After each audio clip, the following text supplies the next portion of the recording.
You walk into a room. You do not announce yourself. You do not rush to fill the silence with a joke, an opinion, or a performance of confidence. You just arrive. And something shifts, not loudly, but people feel it. The ones who were talking start talking faster. The ones who were performing perform harder. Something in the room recalibrates around you without anyone admitting it. The most terrifying person in the room is rarely the loudest one. It is the one who does not need the room to know they are there. We live in a world that has confused volume with power. Scroll through any feed, voices competing, outrage performed, confidence displayed like furniture in a showroom, placed carefully so everyone can admire it. The formula is simple. If you speak, you exist. If you are visible, you are valuable. If you are loud enough, you are taken seriously. Nietzsche looked at this kind of human and gave him a name, the last man. Not evil, worse, safe.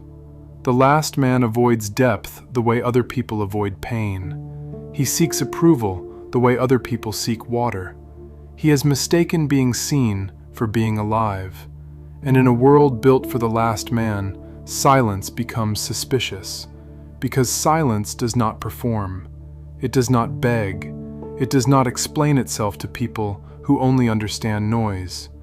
Here is what most people misunderstand. They think silence is absence. The person who says nothing must have nothing to say. The person who does not react must not have noticed. The person who does not perform confidence must be hiding insecurity. Nietzsche would see it the other way. Silence is not emptiness, it is containment. It is a person with enough inner weight that approval seeking has become beneath them.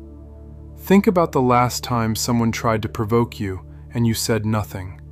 Not because you had no answer, because you chose not to give them what they were fishing for. They kept talking. They filled the silence themselves. They unraveled a little in front of you.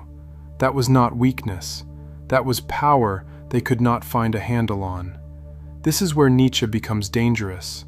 Most people hear will to power and think domination. The loudest voice, the biggest following, the most aggressive presence. That is the last man's interpretation. The deeper meaning is sovereignty over the self. Not, I will make others obey me, but I will no longer be controlled by the need for others to see me. The will to power begins when you master the impulse to react, the urge to defend, the urge to explain, the urge to correct every false thing said about you. The person arguing online until 2 a.m. does not have power. He is a prisoner of other people's opinions, rattling the bars and calling it strength. But the person who can sit in silence while someone tries to provoke them has something most people never develop: the ability to be complete without being seen. And that terrifies the herd. Groups survive on agreement, the shared performance, the collective pretending. When someone steps outside that agreement simply by not participating, the group corrects, not always with anger, with labels: cold, arrogant, weird, difficult. The silent person does not threaten the group by attacking it. They threaten it by making it visible.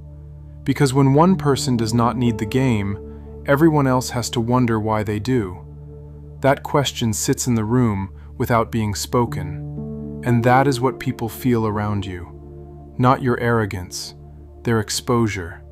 Silence holds a mirror. When you stop filling the space with what the room wants to hear, people begin to hear themselves. The way they talk too much. The way they perform certainty they do not feel. The way they check your face to know whether they are landing. Your silence did not create those things. It only stopped hiding them. They will call you cold. They will say you think you are better than everyone.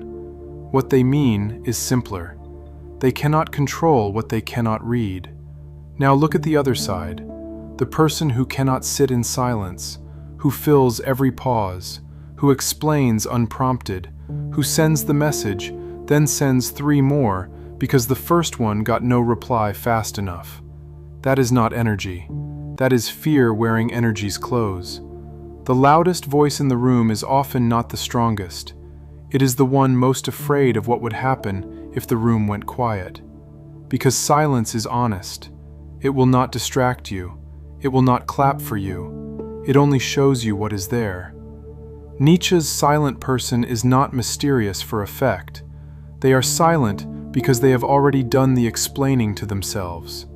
They have sat inside their own mind long enough to know what they think, what they want, and what they refuse. They do not rush to defend themselves because a person who knows who they are does not require the world's verdict. When they speak, it lands differently, not because they are louder, because every word has survived the silence it came from. Density is not volume. A sentence tested against your own quiet mind carries more weight than an hour of reaction. So sit with the question Nietzsche would actually ask, not, how do I appear more powerful, but this, where in my life am I still speaking to avoid the silence that would tell me something I am not ready to hear? Because the will to power begins there, not in the performance of strength, in the willingness to go quiet long enough to find what is actually underneath.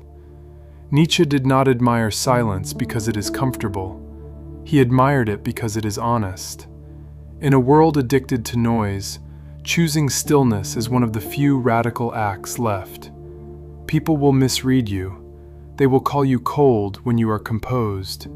They will call you arrogant when you are simply complete.